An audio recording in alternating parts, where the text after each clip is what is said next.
स्वागत है आप सबको हमारे चैनल आध्यात्मिक रहस्य में। हमारे साथ इस रामायण की यात्रा में जुड़ने के लिए बहुत बहुत धन्यवाद। अगर आप पहली बार हमारे चैनल पे आए हो तो प्लीज चैनल को सब्सक्राइब जरूर करें। तो चलिए शुरू करते हैं। अयोध्या कांड 55वां सर्ग। भरद्वाज जी का श्री राम आदि के लिए स्वस्ति वाचन करके उन्हें चित्रकूट का मार्ग बताना, उन सबका अपने ही बनाए हुए बेड़े से यमुना जी को पार करना, सीता की यमुना और श्यामवट से प्रार्थना, तीनों का यमुना के किनारे के मार्ग से एक कोस तक जाकर वन में घूमना फिरना, यमुना जी के समतल तट पर रात्रि में निवास करना।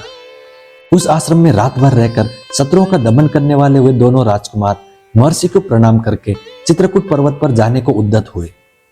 उन तीनों को प्रस्थान करते देख महर्षि ने उनके लिए उसी प्रकार स्वस्तिवाचन किया जैसे पिता अपने औरस पुत्रों को यात्रा करते देख उनके लिए मंगल सूचक आशीर्वाद देता है।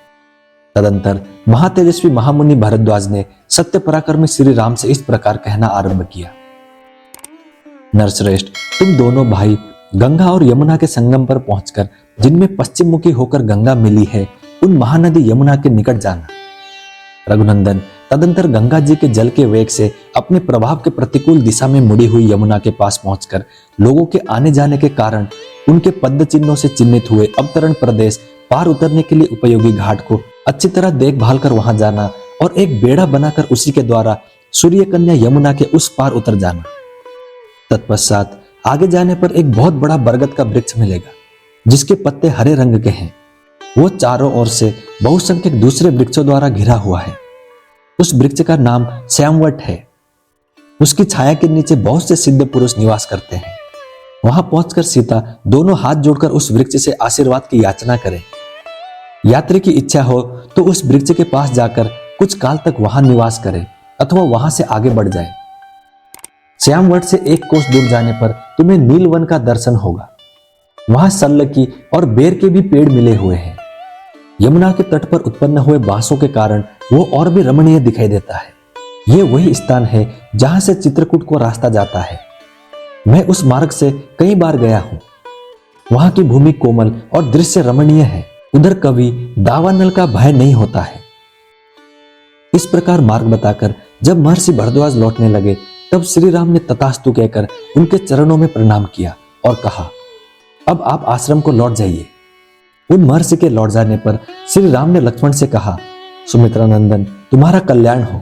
ये मुनि हमारे ऊपर जो इतनी कृपा रखते हैं, इससे जान पड़ता है कि हम लोगों ने पहले कभी महान पुण्य किया है। इस प्रकार बातचीत करते हुए वे दोनों मनस्वी पुरुष सिंह सीता को ही आगे करके यमुना नदी के तट पर गए।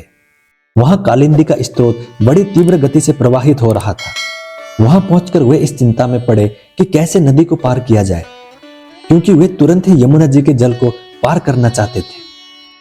फिर उन दोनों भाइयों ने जंगल के सूखे काट बटोरकर उन्हीं के द्वारा एक बहुत बड़ा बेड़ा तैयार किया। वो बेड़ा सूखे बांसों से व्याप्त था और उसके ऊपर खस बिछाया गया था।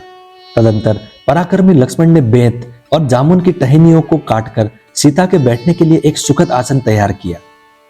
दशरथ नंदन श्री राम ने लक्ष्मी के समान अचिंत्य ऐश्वर्य वाली अपनी प्रिया सीता को, जो कुछ लज्जित सी हो रही थी, उस बेड़े पर चढ़ा दिया और उनके बगल में वस्त्र एवं आभूषण रख दिए।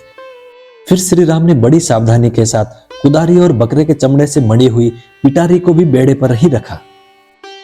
इस प्रकार पहले सीता को चढ़ाकर वे दोनों भाई दशरथ कुमार श्री राम और लक्ष्मण उस बेड़े को पकड़कर खेने लगे। उन्होंने बड़े प्रयत्न और प्रसन्नता के साथ नदी को पार करना आरंभ किया। यमुना की बीच धारा में आने पर सीता ने उन्हें प्रणाम किया और कहा, देवी, इस बेड़े द्वारा मैं आपके पार जा रही हूं। आप ऐसी कृपा करें जिससे हम लोग सकुशल पार हो जाएं और मेरे पतिदेव अपनी वनवास विषयक प्रतिज्ञा को निर्विघ्न पूर्ण करें। इक्ष्वाकु वंशी वीरों द्वारा पालित अयोध्यापुरी में श्री रघुनाथ जी के सकुशल लौट आने पर मैं आपके किनारे एक सहस्त्र गौओं का दान करूंगी और सैकड़ों देव दुर्लभ पदार्थ अर्पित करके आपकी पूजा संपन्न करूंगी। इस प्रकार सुंदरी सीता हाथ जोड़कर यमुना जी से प्रार्थना कर रही थी। इतने में ही वे दक्षिण तट पर जा पहुंची। इस तरह उन तीनों ने उसी बेड़े द्वारा बहुसंख्यक तटवर्ती वृक्षों से सुशोभित और तरंगमालाओं से अलंकृत शीघ्रगामिनी सूर्य कन्या यमुना नदी को पार किया। पार उतरकर उन्होंने बेड़े को तो वहीं तट पर छोड़ दिया और यमुना तटवर्ती वन से प्रस्थान करके वे हरे हरे पत्तों से सुशोभित शीतल छाया वाले श्यामवट के पास जा पहुंचे। वट के समीप पहुंचकर विदय नंदिनी सीता ने उसे मस्तक झुकाया और इस प्रकार कहा, महावृक्ष, आपको नमस्कार है। आप ऐसी कृपा करें जिससे मेरे पतिदेव अपने वनवास विषयक व्रत को पूर्ण करें तथा हम लोग वन से सकुशल लौटकर माता कौशल्य तथा यशस्विनी सुमित्रा देवी का दर्शन कर सके। इस प्रकार कहकर मनस्विनी सीता ने हाथ जोड़े हुए उस वृक्ष की परिक्रमा की। सदा अपनी आज्ञा के अधीन रहने वाली प्राण प्यारी सती साध्वी सीता को श्यामवट से आशीर्वाद की याचना करती देख श्री राम ने लक्ष्मण से कहा, भरत के छोटे भाई नरश्रेष्ठ लक्ष्मण, तुम सीता को साथ लेकर आगे आगे चलो और मैं धनुष धारण किए पीछे से तुम लोगों की रक्षा करता हुआ चलूंगा। विदेह कुल नंदिनी जनक दुलारी सीता जो फल या फूल मांगे अथवा जिस वस्तु को पाकर इनका मन प्रसन्न रहे वो सब इन्हें देते रहो।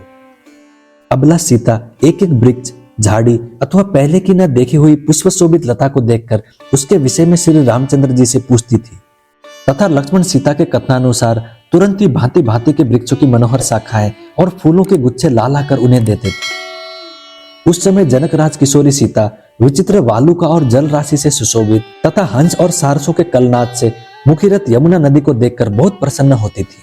इस तरह एक कोस की यात्रा करके दोनों भाई श्री राम और लक्ष्मण प्राणियों के हित के लिए मार्ग में मिले हुए हिंसक पशुओं का वध करते हुए यमुना तटवर्ती वन में विचरने लगे।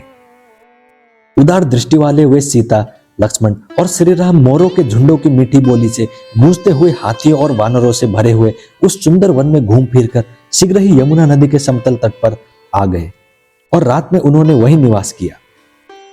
इस प्रकार श्री वाल्मीकि निर्मित आर्ष रामायण आदि काव्य के अयोध्या कांड में 55वां सर्ग पूरा हुआ। मैं उम्मीद करता हूं श्री राम जी आपकी सारी मनोकामनाएं पूरी करें। जय श्री राम, जय हनुमान। अब मिलते हैं अगली वीडियो में।